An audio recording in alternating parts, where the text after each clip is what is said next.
Hey everybody, it's Scott Steen with winnersandwhiners.com coming to you from the Tommy Gordon studio on the expensive first floor of the Winners and Whiners Sports and Entertainment Complex to bring you today's Deep-3. Please, everyone, if you would be so kind to like their page and give us the old subscribe. We sure appreciate it. We appreciate all the positive reinforcement as always. And of course, let us know what you're playing in the comment section. Tell us what you're on. Are you tailing the Deep-3, fading the Deep-3? Got something else cooked up? A lot going on tonight, man.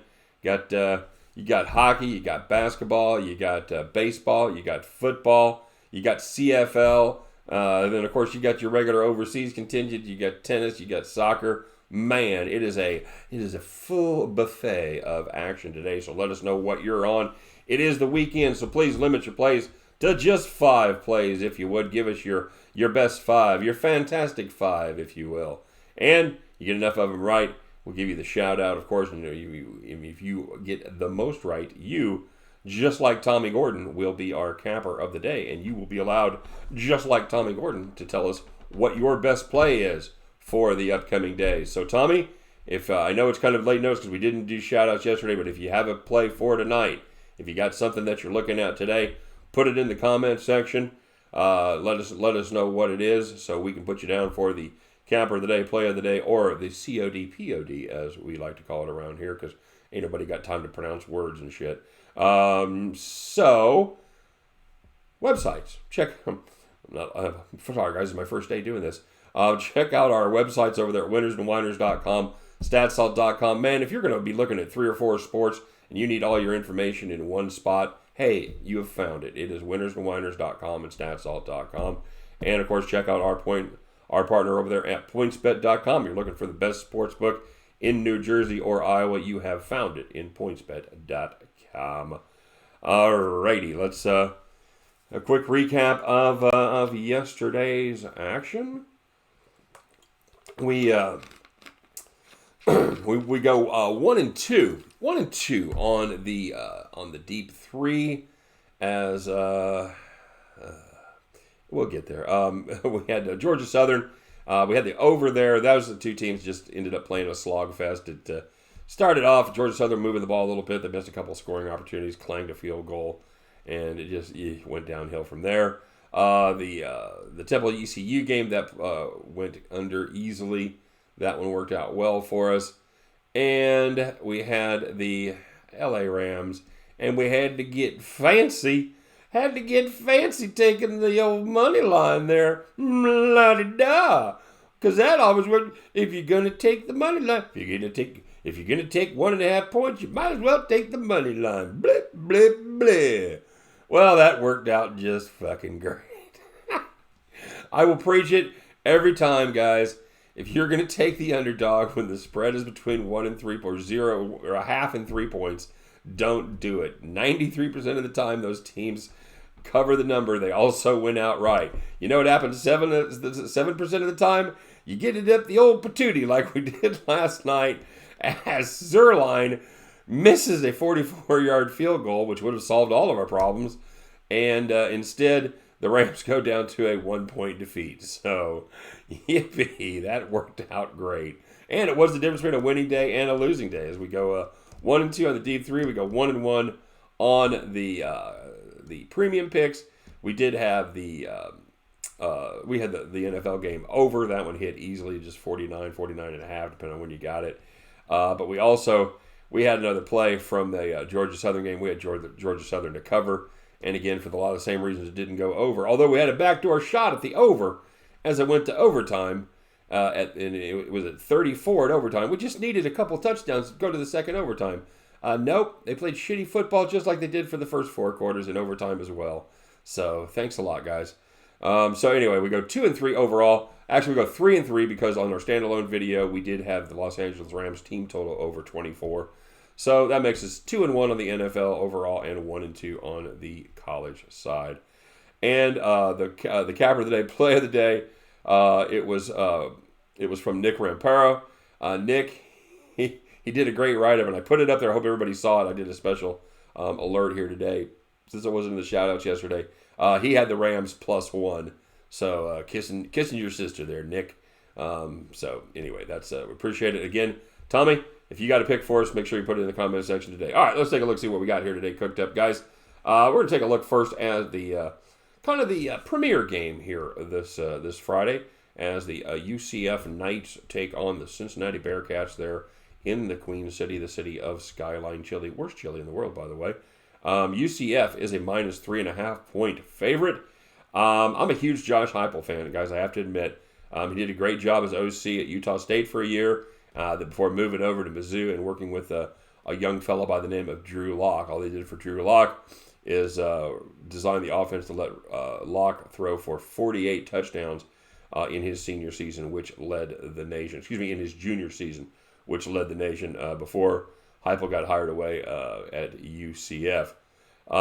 He has a true freshman quarterback in Dylan Gabriel, and this kid has really done a nice job at figuring out the offense. Averages 268 yards passing per game. He's thrown 14 touchdowns against just 2 picks so far on the season. Doesn't run the ball as well as Mackenzie Milton, but you know who else didn't run the ball very well? Drew Lock, and that worked out okay for him. They score points in bunches, just like they put up 35 unanswered in this very same game last season after Cincinnati got out to an early 6-zip lead. They do it on all phases of the offense. Their receivers average 17 yards per catch. Running backs 5.3 yards per carry, and Gabriel passes for over 11 yards per attempt. They really are well-rounded. The Bearcats, they looked very good against Marshall last week, but here's a dirty little secret. Marshall, the offense, not that good. If you saw that game up in Boise State against a good defense, but certainly not elite, Marshall put up 0 first downs in the second half up there in Boise. This will be Cincinnati's second best offense that they faced this season, and they didn't do well against the best as they lost to Ohio State 42-zip. Now, I'm not going to confuse Central Florida with Ohio State, but they are a darn fine offense. Both these defenses aren't terrible, but they do have their lapses. I think both teams are going to get the points, but in the end, I think there are just too many weapons on the Knight side of the ball. Give me UCF right here at -3.5 points. And speaking of terrible football, let's take a look as the New Mexico Lobos travel to San Jose State to take on the Spartans. Well, I'll tell you the good news about this. It's on TV somewhere. I don't know what it's on. I got a bet here that I do like San Jose State team total over 36.5. All right, this is a matchup, just a bad one for New Mexico, as most of them are, but this one is especially bad. You have San Jose State, which has the 5th best passing attack in the nation against the 3rd worst pass defense. The Lobos, they have given up 358.3 yards per game, and that doesn't count the 443 they give up to FCS school Sam Houston State. Yikes. The Spartans defense, they should be able to stop the one-dimensional Lobos offense enough times to give them plenty of possessions to get the number. The Lobos, they do like to run the ball, but I think San Jose State gets them behind the chains enough to give them enough possessions where that passing attack takes over. Give me San Jose State team total over 36 and the hook.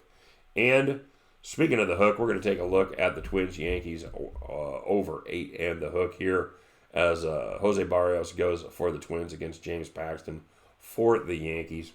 I'm not convinced by either one of these pitchers. I'm just not. Paxton has been very good in his last 5. Don't at me. I know he has. But if you look behind the numbers, they show he's been just a little bit lucky. He's got a BABIP of 217. His swing and miss rate is actually gone down below his season average for that stretch. And his line drive rate is up. So they're hitting the ball. They're just not finding holes. Barrios, he's had a nice season, 3.68 ERA.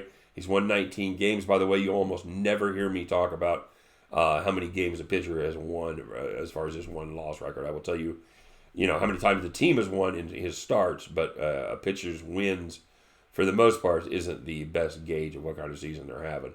But yeah, Barrios did win 19 games. Very well done. But he doesn't get out unscathed very often, all right? Especially in the last 2 months of the season. In these last 2 months, he's made 10 starts. He's given up 3 earned runs or more in 7 of those 10, putting up a 5.83 ERA and a 1.52 whip while surrendering 10 dongs. These are the 2 top scoring teams in baseball.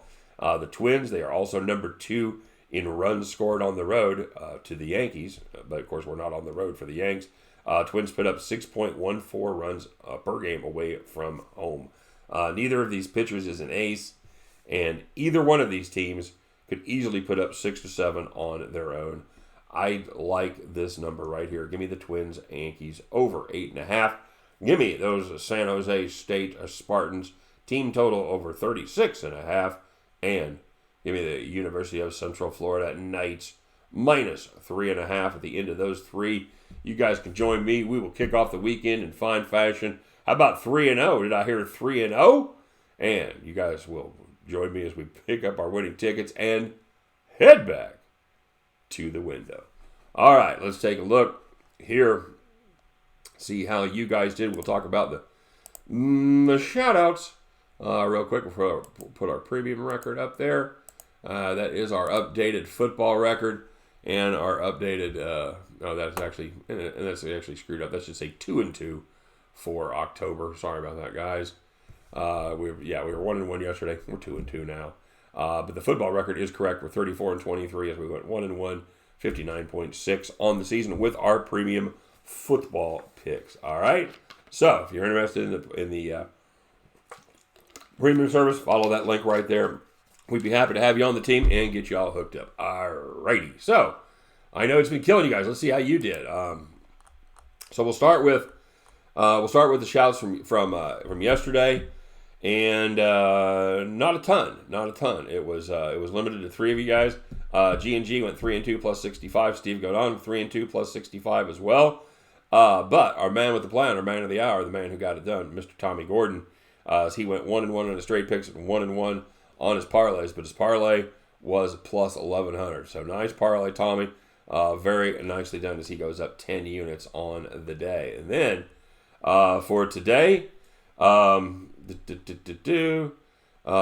have and I'm just going to get, because I know we're going long here, so we're just going to go through and talk about. Yeah, we'll talk about who won. Mike B. He said some very nice things. He's coming back. He'll be back maybe today for the Deep-3. So we'll see. I want to make sure that we had it good there for Mikey. Elliot V got a chuckle out of hoping everybody fading my prop bets. I don't know how you couldn't be. I swear to God, I can't bring myself to do it. It's like shooting the dice and playing the don't. But I thought about fading my own prop bets, and I should have done it. So yeah, we'll be back with more prop action. Now I want to make them just to see how long the horrible streak goes. All right. Anyway, so we had some positive cappers today. We had some positive cappers. Nick Ramparo, no papa, went 2-1-1. Straight bets 0-1 on the parlay goes plus 15. The patient picker, he goes 2-0-1, 0-1 on the parlay plus 100. Richard Darius went 2-0 plus 200. Little Taco went 2-0 plus 200. But I have awarded the tiebreaker. I have awarded to someone who played the closer matchup. In other words, Little Taco gave out 2 plays. He gave out the St. Louis run line and the Dodgers on the money line. Both of those were prohibitive favorites. Richard had a couple plays from the NFL game. He played the over and he played the Seahawks. So those odds were a little tighter. Therefore, by my rules that I just made up tonight, and I actually think it's a good rule, Richard Darius, my friend, you are our capper of the day, and you have won a great honor, sir. As we get to find out what you want to put up for your Saturday pick. So whatever it is, there's a whole lot of college football. If you're a college football fan, let us know what you're on in college. Maybe you got something else cooked up for Saturday. I don't want to limit you to just 85 or 90 college games, whatever else you're looking at. Whatever the best play is, Richard, let us know what it is, all right? So, Richard, my friend, you've gone 2-0 on the day, plus 200. You, Richard Darius, are our capper of the day. Way to go. All right, guys, let's let's get to it. Let's start making that money. Not your best days yesterday. Nobody got beat up. We had one. I think we had one person get kind of a wipeout day, but everybody else at least kept it close, kept the powder dry. So now's the time, baby. It's time to start firing. It's Friday night. Let's just slide right into the week on a winning streak. What do you say? No matter what happens, though, you guys know the drill. We'll meet back here tomorrow. We'll bitch about our bad beats, just like when you miss a 44-yard field goal. And we will brag about our fat stacks, just like when you hit a 3-team parlay for plus 11. And because we're all D-gents and because it's college football coming and then it's the NFL, hell, we'll fire it up and then we'll do it all again. You guys take care. Have a great day. Have a great weekend. And we will see you next time.